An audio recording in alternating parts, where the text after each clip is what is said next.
উত্তর কলকাতার অলিতে গলিতে কত যে ঐতিহাসিক মনোমুগ্ধকর স্থাপত্য লুকিয়ে আছে তার সবের নাগাল পাওয়া প্রায় অসম্ভব। সেরকমই করোনা পরিস্থিতিতে বন্ধ হওয়ার পর এই অপূর্ব প্রাসাদটিও চলে যায় সাধারণ মানুষের আড়ালে, নিষিদ্ধ হয়ে যায় দর্শনার্থীদের প্রবেশ।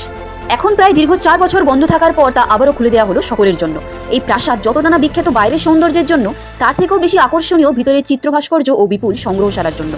মুক্তারামবাবু স্ট্রিটে অবস্থিত এই প্রাসাদটি রাজেন্দ্র মল্লিক বাহাদুর নির্মাণ করেন। মাত্র 16 বছর বয়সে 1835 সালে এক ফরাসি স্থপতিকে দিয়ে তিনি এই প্রাসাদ নির্মাণ শুরু করেন। পুরো নির্মাণ কার্য শেষ হতে সময় লেগেছিল প্রায় 5 বছর। বাইরে সবকিছুই তুচ্ছ হয়ে যায় যখন ভিতরে প্রবেশ করেই চোখে পড়ে বেলজিয়ামের কাঁচের আয়না, ভিক্টোরীয় যুগে নির্মিত কারুকার্য করা কাঠের ও পাথরের আসবাবপত্র, বিশাল ঝাড়বাতি, বিভিন্ন ধরনের মূল্যবান ঘড়ি, অদ্ভুত কার্পেট, আরও কত কি। বলাই বাহুল্য কলকাতার অন্যান্য প্রাসাদ ও স্থপতিগুলির মধ্যে এটি শ্রেষ্ঠ। এই মার্বেল প্যালেসের পিছনেই রয়েছে ভারতের প্রথম চিড়িয়াখানা।